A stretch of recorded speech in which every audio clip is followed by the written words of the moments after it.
As News 8 first reported last night, the death of a UWL student is under investigation.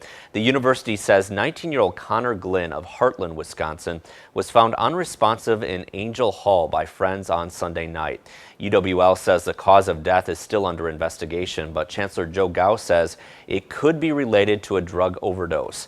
News 8's Kyle Dimke joins us now live from UWL with the very latest. Kyle. Good evening, Mike. The university sent out an email to students late last night informing them of Connor's death. The second campus-wide email sent to students this week. The first came on Monday when the university said unlocked dorm rooms were being entered by unwanted guests, making unwanted advances towards women. The combination of these two separate incidents has led to concern, especially by the parents of students here at UWL. UWL students of all ages say they feel perfectly safe on campus. I work at the Quick Trip not too far from campus, and walking back and forth at night, I've never felt unsafe. I feel like every campus building has locks. I mean, all the stations that we have all over the place for emergency situations, you can press the button. I feel like even campus police, that they're patrolling all the time, so they make it safe for us. I guess I lived on campus for 2 years and I like the blue light program. I mean, I've never had to use them, but I've always felt safe, and you always see campus cops like driving around. I live off campus now, but I still feel safe. But Dean of Students Paula Knutson says she has been taking calls from concerned parents all week asking questions about campus safety. The university says it understands, but they should not fear. We don't have any safety concerns anywhere on campus. If we did, we'd be taking quick action to mitigate those. These kinds of things remind us that we have over 10,000 students and 1,000 people on our staff.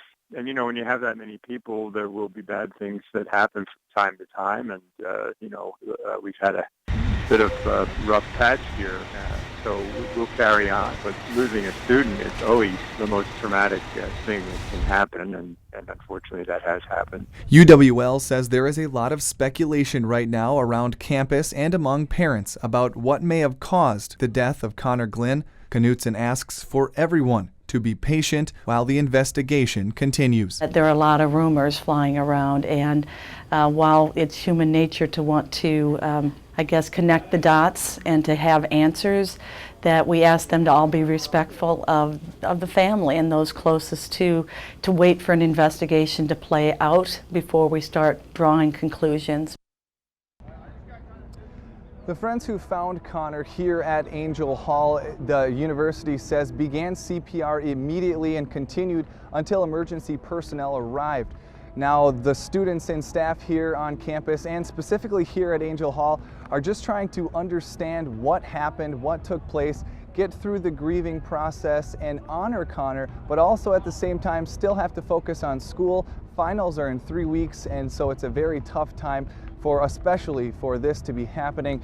Last night I'm told that a group of friends gathered here in the basement at Angell Hall to just talk about Connor's memory and his legacy that he left here, but also how do they honor Connor, and it sounds like they're going to be painting and dedicating a mural here in the building at Angell Hall in his memory.